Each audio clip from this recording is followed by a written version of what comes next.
Jadi materi selanjutnya akan Ibu jelaskan itu tentang OSI layer ya. Jadi OSI layer sangat penting untuk dipelajari. Jadi sebelum Ibu masuk di materi selanjutnya, Ibu bahas dulu tentang OSI layer karena kenapa ada hubungannya sedikit dengan OSI layer. Jadi untuk itu Ibu jelaskan dulu yang OSI layer ya. Nah,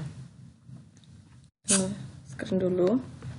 Nah, seperti yang kalian lihat bahwa OSI layer terdiri dari 7 layer ya. Dari layer 1 sampai layer 7.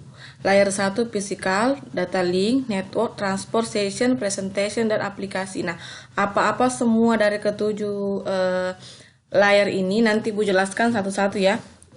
Tapi kalau kalian lihat dari gambar-gambar ini, kalian sudah bisa menebak bahwa physical itu apa, sampai di aplikasi itu seperti bagaimana ya.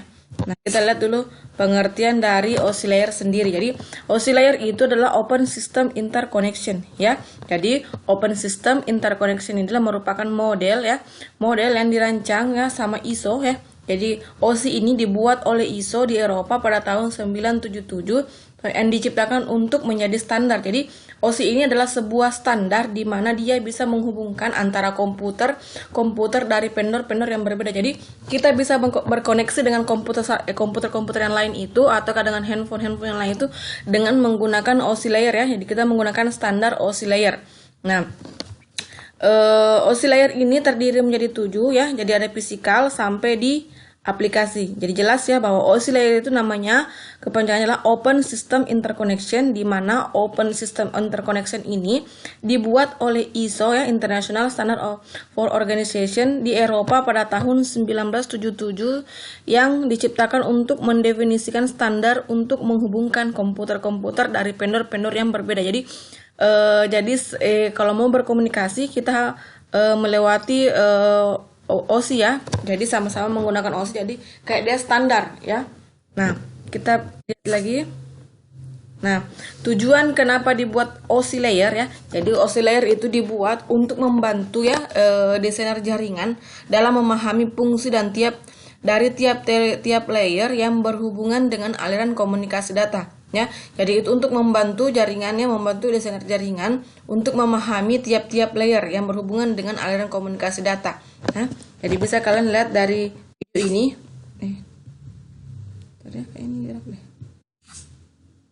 Gambar ini ya bisa kalian lihat. Jadi ini ada gambar A, ini ada gambar B, ini ada komputer A, ini ada komputer B.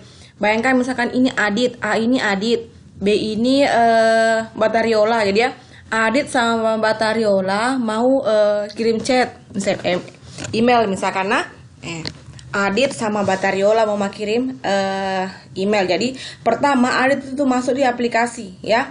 Aplikasi itu dalam bentuk apa? Dalam bentuk www.gmail.com ya. Kemudian dia masuk ke presentasi sampai di physical ya. Physical ini kabelnya ya. Ini nanti ketujuh ini nanti dijelaskan semua ya. Ini secara singkat saja ya. Di aplikasi pertama Adit masuk di aplikasi.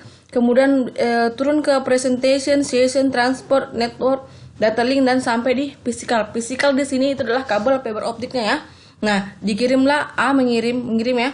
Terus sampai lagi, berarti kalau di Batariola dia mulai dari physical sampai di aplikasi. Baru kemudian muncullah emailnya Adit di laptopnya Batariola. Ya, misalkan Adit mengirim, Batariola tugasmu belum dikumpul ya. Jadi muncul nanti di sini emailnya Adit. Nah, kemudian Batariola kalau mau lagi balas chatnya Adit, dia akan sama seperti alurnya tadi Adit, mulai dari aplikasi sampai di aplikasi, tapi dia melewati pertama di Adit itu adalah physical ya. Sama seperti prosesnya yang tadi. Oke ya, itu proses dari OSI layer ya. Nah, kemudian ini ada 7 lapisan OSI layer yang kalian harus hafal betul-betul ya. Karena kenapa? OSI layer ini akan kalian gunakan sampai kalian kuliah ya. Jadi kalian simak baik-baik. Jadi pertama itu layar physical ya. Jadi layar physical layar physical dia koneksi fisik, data link juga koneksi fisik. Nanti di layar ketiga sampai layar kelima itu untuk bagian komunikasinya. 6 sampai 7 itu bagian aplikasi, ya. Lihat lagi. Nah, ini Ibu jelaskan fungsi dari tiap-tiap bagian dari OC layer. Jadi layar fisik ini berfungsi sebagai mentransmisikan sebagai media transmisi ya. Ya, karena kalian kan sudah kelas 3 pasti sudah tahu apa-apa sih yang dimaksud dengan media transmisi ya. Jadi aplikasi itu layar fisikal itu termasuk mendefinisikan media transmisinya apakah dia bentuk kabel atau nirkabel ya. Kemudian ada juga yang metode pensinyalan ya, sinkronisasi bit. Jadi nanti itu ada menyinkronkan bit-bit yang kita mau kirim. Jadi kalau tidak sinkron kan agak nanti susah dimengerti di penerima. Jadi dia harus disinkronkan. Jadi setelah layar fisik masuk lagi namanya layar data link. Nah, data link ini berfungsi untuk menentukan bagaimana bit-bit dapat data dikelompokkan menjadi format yang disebut frame. Jadi kalau misalkan kita mau mengirim file, misalkan mengirim file ya, filenya itu, kenapa? Nah, misalkan kita mau mengirim data file, nah filenya itu dia akan dikirim secara bit-bit. Nah, di sini di layar data link bit-bit itu nanti dikelompokkan ya.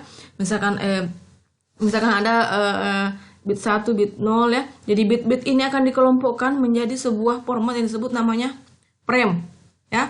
Nah, kemudian masuk lagi namanya layer network. Nah, layer network ini dia akan mendefinisikan alamat-alamat IP ya. Jadi tadi frame-nya kita itu kan misalkan kita mau mengirim pertama kita mau mengirim barang toh. Misalkan kita mau mengirim, anggaplah misalkan kita mau mengirim sepatu. Jadi sepatu-sepatu ini ya, yang kiri dan kanannya ini dikelompokkan ya di data link ya. Kemudian dibuat dalam satu frame. Frame-nya itu anggaplah sebuah kotaknya ya. Nah, layar network ini frame-nya ini nanti akan dikasihkan alamat-alamat IP ya. Jadi sama seperti misalkan kayak kita memberikan kotak tadi ini alamat tujuannya mau kemana ya. Jadi dibuatkan header itu kayak kop suratnya ya, kayak kop surat ya, untuk paket-paket yang dan kemudian melakukan routing melalui internet working ya. Jadi tadi yang pertama sudah dikasih alamat IP ya, dibuatkan headernya ya, headernya sama seperti kayak kop surat ya. Kemudian nanti setelah itu dia pindah ke layer transport ya. Nah ini ya. Nah, transport nanti ini dia akan berfungsi memecah data ke dalam paket-paket data serta memberikan nomor urut paket-paket tersebut sehingga dapat disusun kembali pada sisi tujuan telah diterima. Jadi tadi paket-paketnya ya, misalkan kayak ada sepatu, banyak sepatu, nanti paket-paket sepatu itu akan dikasihkan nomor urut disusun sesuai dengan tujuan nanti ya. Tujuan nanti yang setelah diterima. Jadi kalau misalkan ada paket 1, 2, 3, 4 disusun 1, 2, 3, 4 nanti dikirim ke sana ya sesuai dengan 1, 2, 3 dan 4 ya. Itu untuk transfer layer. Jadi sama seperti kalau misalkan kalau misalkan kayak JNT-nya misalkan ya, mengirim barang-barangnya itu kan dikirim paket-paketnya, dia mengirimkan paket-paket berdasarkan biasanya rute-rute yang terdekat dengan dia. Jadi di paket-paket 1 kemana, paket 2 kemana, seperti itu ya. Kalau session layer ini untuk mendefinisikan bagaimana, jadi session layer ini dia akan mempresentasikan apakah koneksinya ini bagus, apakah koneksi untuk pengiriman data ini ada gangguan atau seperti bagaimana ya. Misalkan kayak JNT, dia melihat apakah jalan ke sana itu buntu misalkan ataukah jalan ke sana itu ada kerusakan, jadi dia harus mencari alternatif lain supaya paket ini sampai di tujuannya. Nah, kemudian di presentation layer ya, presentation layer ini berfungsi untuk mentranslasikan data yang hendak ditransmisikan oleh aplikasi ke dalam format yang dapat ditransmisikan melalui jaringan. Jadi presentation layer ini sama seperti kalau misalkan paketnya ya, paketnya sudah sampai di orangnya. Jadi orangnya sudah lihat, oh ini loh barang saya ya. Itu maksudnya presentation layer. Jadi dia kayak memperlihatkan pada orangnya bahwa ini adalah barangnya, tapi barangnya itu belum bisa diakses, belum bisa dibuka ya. Jadi masih cuman sekedar diperlihatkan. Itu namanya presentation ya.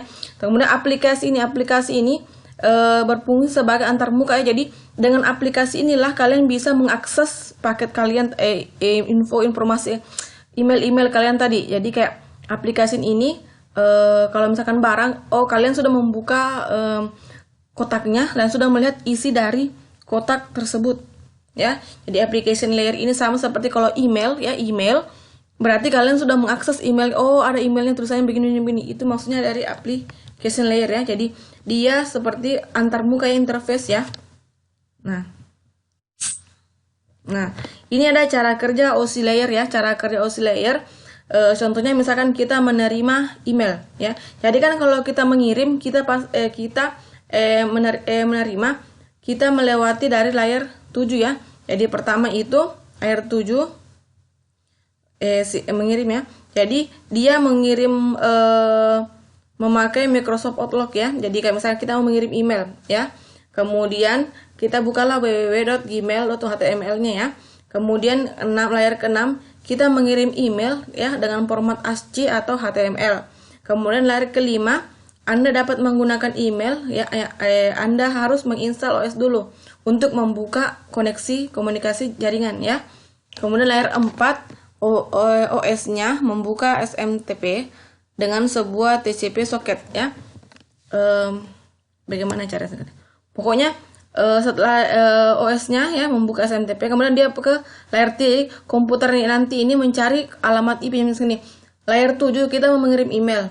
Jadi misalkan email tugas kita kirim, kita buka www.gmail.com ya. Kemudian nanti layar 6 dia mengirimkan tugas kita dari Gmail 1 ke Gmail yang lain ya. Kemudian nanti di sana, nanti di Gmail itu ya, nanti di layar ketiga dia akan komputer tadi itu dia akan mencari alamatnya. Jadi email yang satu tadi ini dia akan dikirimkan di alamat yang mana ya, dia mencari alamatnya. Kemudian setelah layar kedua paket data ini sudah dapat alamatnya di mana, dikirimlah itu email. Kemudian sampailah di laptop orang yang kedua. Nah, di laptop orang kedua ya, dia akan masuk ke layar 1